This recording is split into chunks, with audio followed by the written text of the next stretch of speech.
Namaskar and welcome to this Monday edition of Market Mantra, the program in which we give you a complete update on the economic news of the day.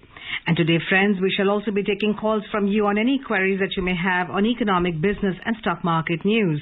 But please do remember that we do not address company-specific queries.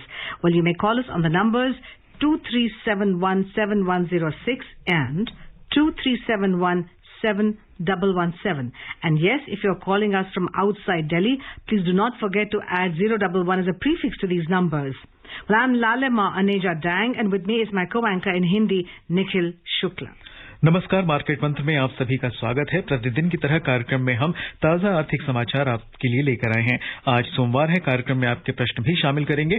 आर्थिक, व्यापारिक और share बाजार से जुड़े किसी भी विषय पर आप हमसे प्रश्न पूछ सकते हैं, लेकिन आपको बता दें, कार्यक्रम में हम किसी कंपनी विशेष या स्टॉक के बारे में आपको जानकारी नहीं दे पाएंगे। प्रश्न पूछने के लिए आप हमें इन नंबरों पर फोन कर सकते हैं 23717106। हमारा दूसरा नंबर है 23717117। सवालों के जवाब देने और चर्चा के लिए स्टूडियो में आमंत्रित विशेषज्ञ है रूरल वॉइस के संपादक हरवीर सिंह। हरवीर जी, कार्यक्रम में आपका स्वागत है। धन्यवाद। और सबसे पहले हेडलाइंस के साथ में है लालिमा अनेजा डैंग। धन्यवाद Nikhil. Yes, the headlines first. Key domestic share markets rise more than 0.5%. Sensex closes above 59,100 points. Nifty settles above 17,600 level. Global stock indices logged losses ahead of the US Fed meeting on Wednesday, and Brent crude price slips below $90 per barrel mark. घरेलू share बाजारों में 0.5% से अधिक की तेजी। Sensex 59,100 से ऊपर और निफ्टी 17,600 के स्तर से ऊपर जाकर बंद हुए। वैश्विक शेयर बाजारों में बुधवार को होने वाली अमेरिकी फेडरल बैठक के मद्देनजर गिरावट का रुख और ब्रेंट कच्चे तेल की कीमत $90 प्रति बैरल के आसपास।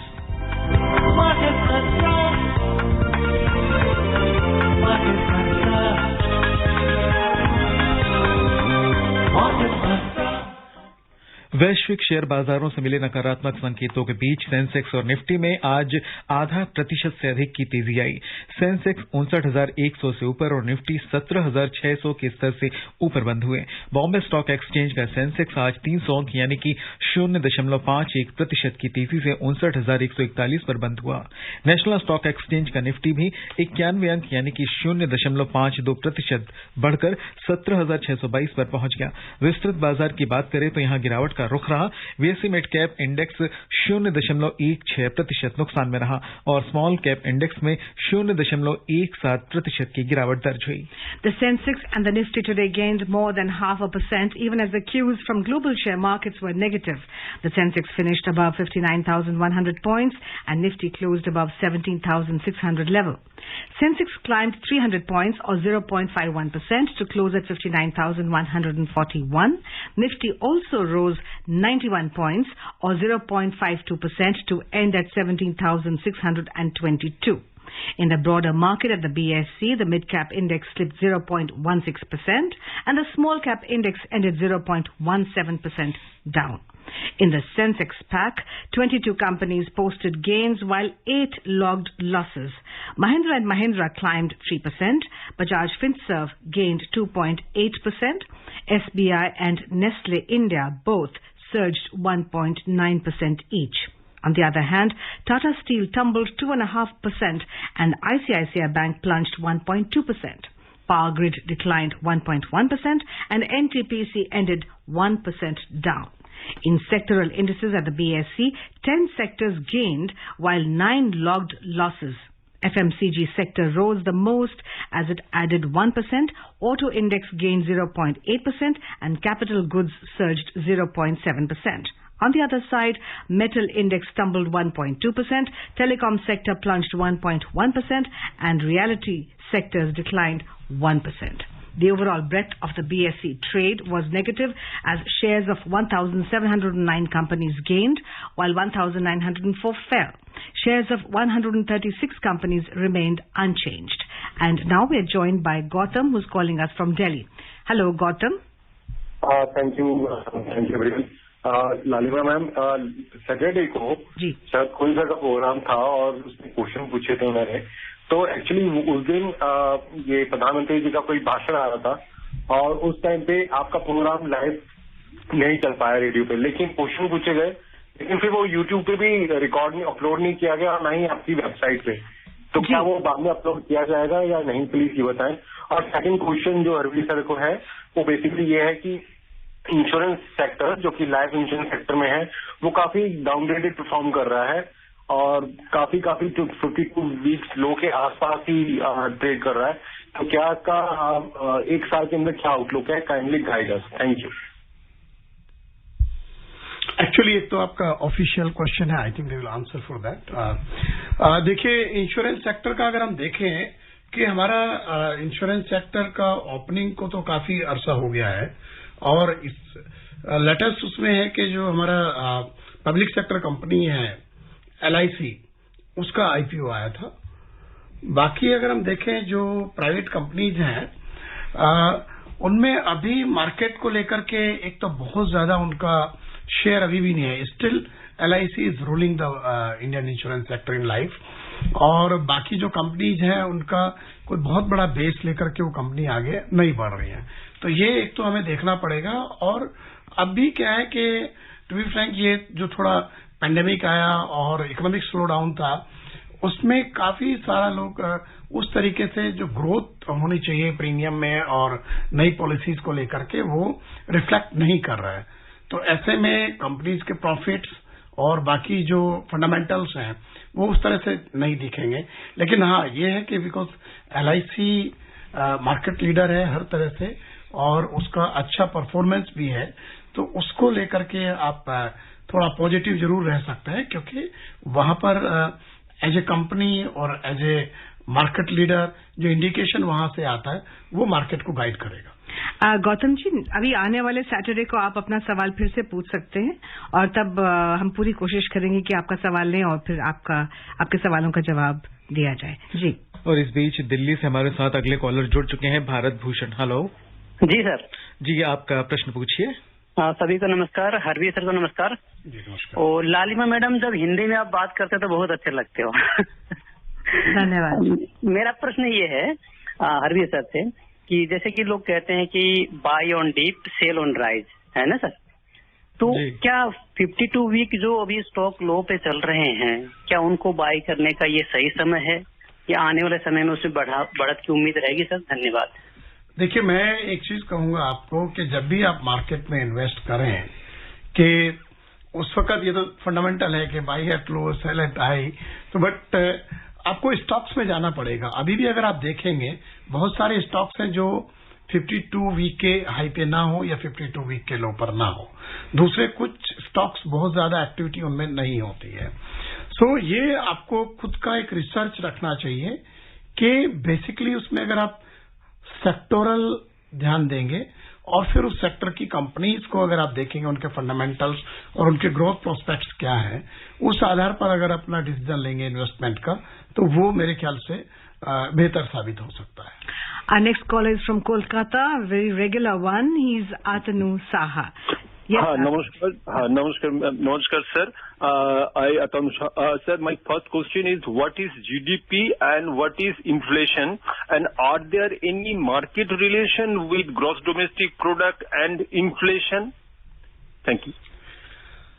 Actually, GDP basically gross domestic product. Whatever we calculate, what we add into the economy and the overall size of that thing, that is called gross domestic product. It basically covers all the sectors: agriculture, manufacturing, services. All the three sectors it covers. When we talk about inflation, inflation is basically the rate of price increase on a particular basically base.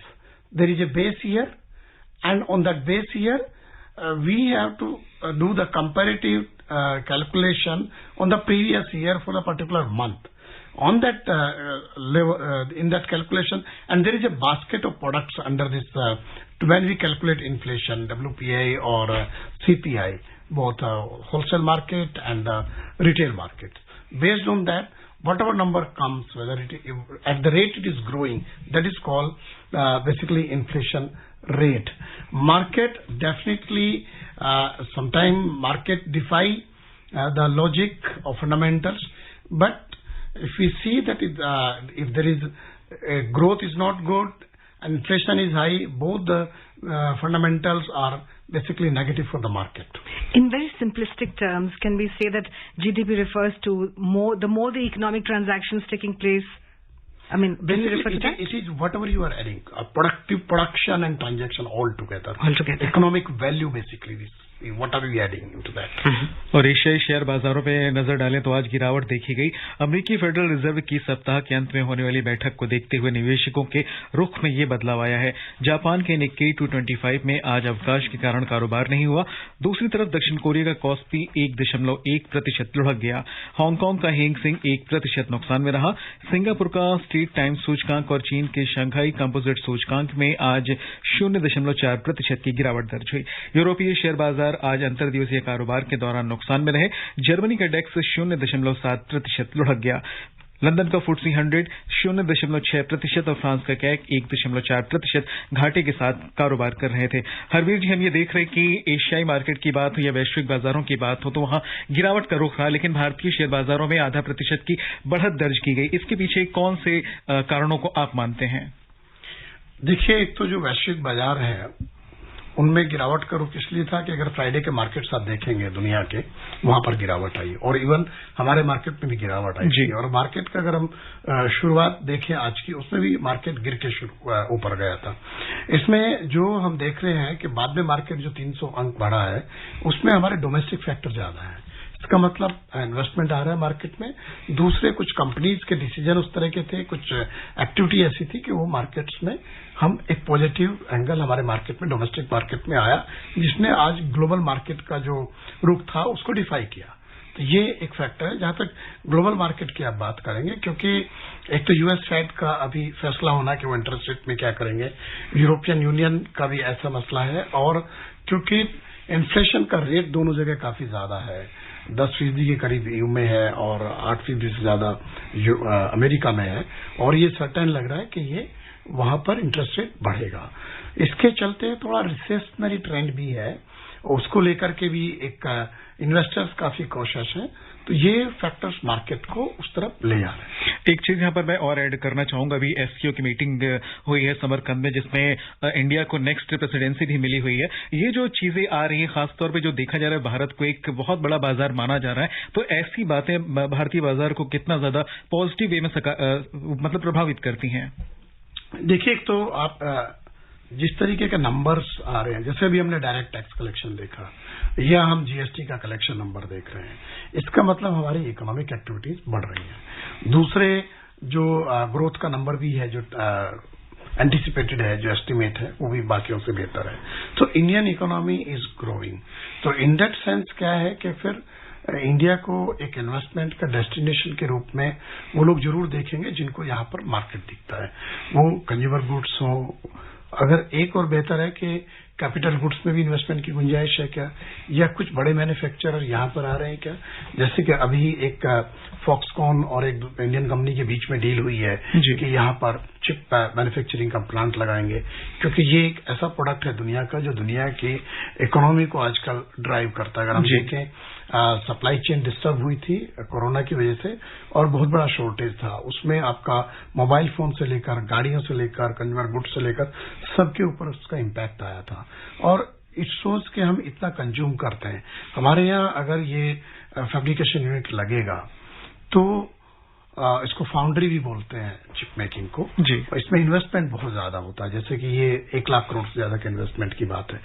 तो ये हमारे लिए बहुत बेहतर होगा, क्योंकि जैसे जैसे दुनिया में टेक्नोलॉजी का यूसेज बढ़ रहा है, उसमें ये जो प्रोडक्ट है, खासतौर से जो चिप है, उसका इस्तेमाल बहुत ज्यादा बढ़ रहा है। तो अगर हमारे यहाँ ऐसा होगा तो एक तो फायदा ये है कि जो दूसरे मैन्युफैक्चरर हैं, अगर हमारे यहाँ एक बहुत ही इंपॉर्टेंट रॉ मटेरियल अवेलेबल है, इनपुट अवेलेबल है, तो इसका मतलब उनके लिए यहाँ फायदा है कि मैन्युफैक्चरिंग की अपनी यूनिट सेटअप करें। तो ये क्या होता है कि ये एक दूसरे से इंटरकनेक्टेड चीजें होती हैं। तो ऐसे में मार्केट है, इकोनॉमी ग्रो कर रही है और हमारे पास मैन पावर है, स्किल मैन पावर है, और साथ में जो प्रोडक्ट मैन्युफैक्चरिंग के डिफरेंट कंपोनेंट्स हैं उसके ऊपर संभावना बढ़ रही है। तो ऐसे में इन्वेस्टमेंट आने की गुंजाइश हमारी इकोनॉमी में बढ़ती है। साथ में एक ग्लोबली जो जियोपॉलिटिकल सिचुएशन है उसमें बहुत सारी कंपनियां चाइना से कहीं ना कहीं एक विकल्प ढूंढ रही हैं, तो वो हमारे यहाँ भी आ सकती हैं, वो वियतनाम में भी जा सकती हैं, but India is one of the important destination for this kind of company. And I believe semiconductor chips, once they're produced in our country, they'll be at a much lesser cost, and that'll reduce the prices of cars and other things. And also to add to the investment story, the great Indian investment story, Suzuki will be manufacturing electric cells in Gujarat. Just setting up. All right. We now have Amar calling us all the way from Mumbai. जी Amar, सवाल पूछें। Hello. हाँ जी Amar जी, सवाल पूछें। Namaskar. A very fine good evening to the entire team. Good evening. I was kind of wondering, like when the government says that we have a record collection of GST, every month it is increasing into lakhs of crores. So does it not mean that like whatever the products which earlier people were buying, due to the inflation that has gone up, and that is why the GST collection is also going up. So does it have a correlation with that? Because if the inflation is rising, that is why the collection is also rising. In fact, if the prices were to be stabilized at the earlier prices, I don't think that the GST collection would have risen this much. That is what I wanted some explanation on that. Ji Actually, if you see the recent few months, government has added some new products under GST. So maybe it will reflect in the collection, but it is not, I think, due to only inflationary pressure that inflation is increasing, so that GST is increasing. No, basically, it is it's okay that it's a value-added tax also. Definitely, if raw material cost goes up, products cost goes up, so that because on percentage term, GST value will also be higher. But at the same time, we are seeing all economic activities at pre-COVID level, and more sectors are becoming basically the organized sector or coming under this umbrella of organized sector. So in that case, whatever economic activities are being added into the organized sector and coming into the tax ambit, so that is adding the number in GST overall. So, and it is a good sign for Indian economy because if you are more organized, it means your more economic activities are there and there is a transparency and fair economic transactions are there. And because of the great digitization of India, we are also getting a lot of the informal sector also into the, into the formal mold. Is that also one of the reasons that everything is getting now more organized, more streamlined? Can we say that? Yes, you are right that more and more informal is becoming formal. And this tax regime is one of the reasons behind that, GST tax regime basically. But those already informal or tiny sector or tertiary sector, there are some certain provisions to make them exempt from the GST or taxation regime or one-time tax, that kind of thing. So it is basically a structure which covers all or which gives opportunity to tertiary and small sector to grow all at the same time. But whenever any economy becomes mature and grow, definitely the share of organized sector continuously goes up and informal sector goes down. Okay. जी, और रुपए पे नजर डालें तो अंतर banking विदेशी मुद्रा बाजार में डॉलर के मुकाबले रुपया 3 पैसे कमजोर हुआ और ये 79.77 रुपए प्रति डॉलर के स्तर पर बंद हुआ। विश्व की 6 प्रमुख मुद्राओं की तुलना में डॉलर की मजबूती दर्शाने वाला डॉलर इंडेक्स अंतर दिवसीय कारोबार में 0.17% बढ़कर 109.94 पर था। Harveer ji, what's good for the exports is not good for imports. At 79 rupees and 77 paise against the American unit, how do you see the domestic currency, our rupee? I think domestic currency are more or less stable, despite too much external pressure, the slowdown or this geopolitical issues and our dependency continuously on energy imports. and there is no volatility, too much volatility on exchange rate of rupee, and one of the reason is that we have huge pile of forex reserve, which gives the stability and which is not allowing any speculation activity in dollar rupee exchange rate. So we have unprecedented reserves of forex, and we've had unprecedented exports. They have gone up quite a bit after COVID, and that's quite a heartening. Yes, but at the same time, in the last few months, I think 1 or 2-3 months, our forex reserves has gone down. Yes. Because, but there is a stability factor. We have reserve. So any kind of deficit, current account deficit, trade deficit, we will be able to meet the requirement without any pressure on our reserve. We have enough buffer. Yes. Enough buffer, enough reserves, enough shock proof. That's why this situation is making a difference between 2012-13 and earlier problems. That's why. Harvir जी, एक बड़ी basic सी बात मेरे जहन में आ रही, पूछना चाहता हूँ। हमारे भाई बहुत सारे श्रोता है जो शेयर मार्केट में इन्वेस्ट करना चाहते हैं, लेकिन वो ये पाते हैं कि शायद उनके पास नॉलेज का अभाव है, कोई उन्हें गाइड करने वाला नहीं, कोई उन्हें समझाने वाला नहीं, बताने वाला नहीं, इंटरेस्ट उन्हें इन्वेस्ट करने का, लेकिन वो कर नहीं पाते। तो उनके लिए आप क्या टिप्स देना चाहेंगे?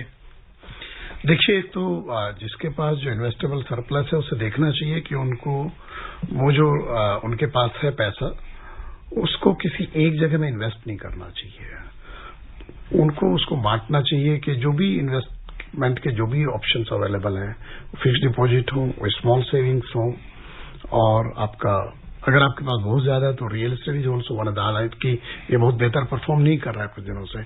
Boolean is also not performing well. जी, जो है रुपी गोल्ड कहाँ तक गया? अभी 50,000 के नीचे है जी, 49 पे। That's right. सो जहां तक मार्केट का है, मार्केट में नए इन्वेस्टर को सीधे, मेरा ओपिनियन है, सीधे नहीं जाना चाहिए। उनको म्यूचुअल फंड रूट लेना चाहिए।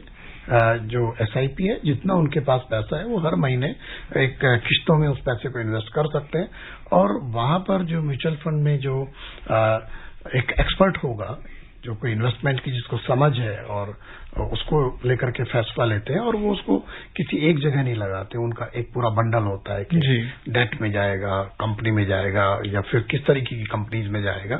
तो वहां पर जो एक्सपर्ट्स हैं वो तय करते हैं। तो ऐसे लोगों के लिए वो हैंड होल्डिंग हो जाती है। इसलिए शुरू में आदमी को, किसी भी निवेशक को ये देखना चाहिए कि वो सुरक्षित उसका जो निवेश है वो रहे और कोई वॉलेटिलिटी ना आए, क्योंकि इसमें कोई बहुत ज्यादा वॉलेटिलिटी नहीं आएगी। हर महीने आप एंटर करेंगे, मल्टीपल स्टॉक्स में आप एंटर करेंगे तो, या डेट में करेंगे, तो वहां पर ये रूप मेरे ख्याल से अपनाना चाहिए। Like the proverbial, don't put all eggs in one basket. Have a diverse portfolio. Right. We are now joined by Gaurav, calling us from Ghaziabad. जी गौरव जी, सवाल पूछें। Sir, my question is about ethanol blending with fuel, petrol and diesel. Will it be blended with petrol and diesel both? Is it already available in the market now, or it is something which we have to wait for?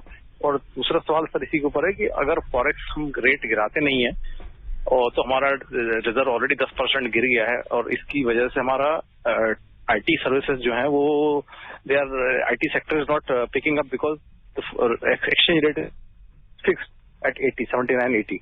So do you see इसमें कोई change आएगी, सरकार लाएगी? क्योंकि reserve हमारे जो है वो 600 बिलियन से कम होके 10% गिर चुके हैं। तो इसके बारे में आपका क्या सोचते हैं? पेट्रोल डीजल के बारे में जरूर बताइए, बड़ा इंटरेस्टिंग है आपका विचार। देखिए, ये जो फॉरेक्स रिजर्व का आपने खुद बताया है, हालांकि बहुत अनयूजुअल इंटरवेंशन मार्केट में RBI नहीं कर रहा है, और क्योंकि हमारे फंडामेंटल्स ठीक हैं, और ये बात सही है कि सिर्फ IT नहीं, जो भी एक्सपोर्ट जो लोग करते हैं, अगर हमारी करेंसी वीक होती है तो उनको हमेशा फायदा होता है। So but at the same time ये भी देखना होता है कि हम जो इम्पोर्ट्स करते हैं वो महंगे हो जाते हैं, और मेरे ख्याल से कोई बहुत अनप्रेसिडेंट उस तरह का इंटरवेंशन मार्केट में रुपए को लेकर के RBI नहीं कर रहा है, मेरा मानना है। जहां तक आपका पहला सवाल है वो एथेनॉल ब्लेंडिंग का, एथेनॉल का ब्लेंडिंग का प्रोग्राम हमारा चल रहा है, और ये सिर्फ पेट्रोल में ब्लेंडिंग हो रही है। अभी हम लोगों ने इस साल 10% का अपना जो टारगेट है वो अचीव कर लिया है। हम लोग का जो पेट्रोल है उसमें देश भर में 10% एथेनॉल की ब्लेंडिंग हो रही है और अब इसको 2025 तक का 20% पर ले जाने की बात है। हम लोग इसको बोलते हैं E10 एंड देन E20 जो है। तो ये जाहिर सी बात है, अगर हम पेट्रोल में 20% तक ले जाएंगे एथेनॉल की ब्लेंडिंग जो कि डोमेस्टिकली प्रोड्यूस्ड है, तो हमारा जो क्रूड के ऊपर जो इम्पोर्ट करने का जो डिपेंडेंसी है और जो फॉरेक्स हमारा खर्च होता है, तो उससे हमें सुविधा मिलेगी। दूसरे, ethanol is a green fuel, तो ये इससे पोल्यूशन भी कम होता है और ये ऑटोमोबाइल सेक्टर भी इससे अवेयर है कि वो अगर E20 पर जाते हैं तो कोई प्रॉब्लम व्हीकल्स को ना हो। गवर्नमेंट उनके साथ बात कर रही है और इसमें जो एथेनॉल पॉलिसी है उसमें E100 तक भी जाने का हमने टारगेट रखा है कि पूरी तरीके से एथेनॉल पर चलने वाले व्हीकल्स भी अवेलेबल हों। इस तरह की ऑटोमोबाइल सेक्टर के साथ बात है और ये पॉलिसी का ये एक फ्रेमवर्क है, उसमें हम जा सकते हैं एथेनॉल का, क्योंकि एथेनॉल हम लोग शुगर का जो प्रोडक्शन होता है शुगर केन से, उसमें ये बाय प्रोडक्ट भी है और सीधे केन जूस से आप शुगर ना प्रोड्यूस करें, उसमें सीधा हम एथेनॉल प्रोड्यूस कर लें। जैसे इस बार हमने करीब 35 लाख टन शुगर के बराबर एथेनॉल प्रोड्यूस किया, कम प्रोडक्शन किया शुगर का। तो ये किसानों के लिए भी अच्छा है, ज्यादा चीनी पैदा होगी तो दाम गिरेगा। सो उसको बैलेंस करने का एक अच्छा विकल्प है आने वाले दिनों में।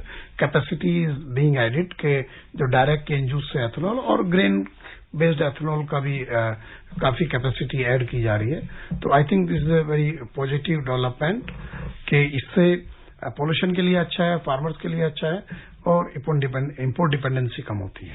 और इस बीच हमारे साथ थाने से गुरुनाथ जुड़ चुके हैं। हेलो गुरुनाथ जी, आपका प्रश्न पूछिए। हाँ जी सर, नमस्कार। जी नमस्कार, प्रश्न पूछिए। हरवीर सिंह जी को भी नमस्कार। जी नमस्कार। हाँ सर, मेरा क्वेश्चन था सर, ये जो लोन ऐप जो चाइना के सर है उसमें जो है लोगों के साथ जो फ्रॉड होता है, ठगी होती है सर, हमारे देश में तो ये जो ऐप जो बहुत से जो चाइना के ऐप है उस पे रोक लगी हुई है सर। तो ये प्ले स्टोर पे सर ये कैसे उपलब्ध हो जाता है भारत में, और क्या लोगों में अवेयरनेस नहीं है क्या, और आरबीआई क्या स्टैंड इसमें लेती है, क्योंकि बहुत सारे ऐसे घोटाले देखे गए हैं।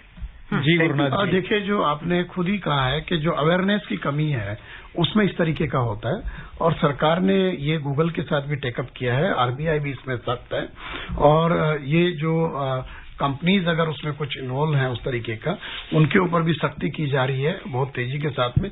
बट इसमें सबसे महत्वपूर्ण बात यही है कि हमें अपने नागरिकों को अवेयर करना होगा कि वो इस तरीके के झांसे में ना आए कि क्विक लोन आपको मिल गया और फिर आपका जो एक्सटोर्शन की तरह से पैसा वसूला जाता है वो बहुत ही उनके लिए नुकसानदेह होता है। सो आई थिंक इसमें गवर्नमेंट को भी और आरबीआई को भी अवेयरनेस कैंपेन और तेज करना चाहिए जिससे कि लोग इसके झांसे में ना आए। Right, let's take a look at the oil prices now. Well, the global crude oil prices today fell around 2.5% in intraday trade. Crude prices declined, pressured by expectations of weaker global demand and US dollar strength ahead of a possible large interest rate increase. On the other hand, supply worries limited the decline. Brent crude was trading at $89.20 per barrel, while WTI crude prices were at $82.85 per barrel. And what about gold, Nikhil? Multi commodity exchange में अक्टूबर के वायदा कारोबार में सोना 220 रुपए सस्ता होकर 49,160 रुपए प्रति 10 ग्राम पर था। दिसंबर अनुबंध वाली चांदी भी 90 रुपए टूटकर 56,630 रुपए प्रति किलो पर थी। उधर न्यूयॉर्क मर्केंटाइल एक्सचेंज में सोना गिरावट के साथ $1,669.50 प्रति ऑन्स पर था। चांदी मंदी के साथ $19.35 प्रति ऑन्स पर थी। हरवीर जी, कार्यक्रम में आने के लिए और श्रोताओं के प्रश्नों का उत्तर देने के लिए आपका धन्यवाद। धन्यवाद। And friends, before we close, is a reminder, the headlines. Key domestic share markets rise more than 0.5%. Sensex closes above 59,100 points. Nifty settles above 17,600 level. Global stock indices log losses ahead of the US Fed meeting on Wednesday. And Brent crude price slips below $90 per barrel mark. That's all we have for you in this edition of Market Mantra. This is myself, Lalima Anita Dang, and Nikhil Shukla signing off. Namaskar. Market Mantra.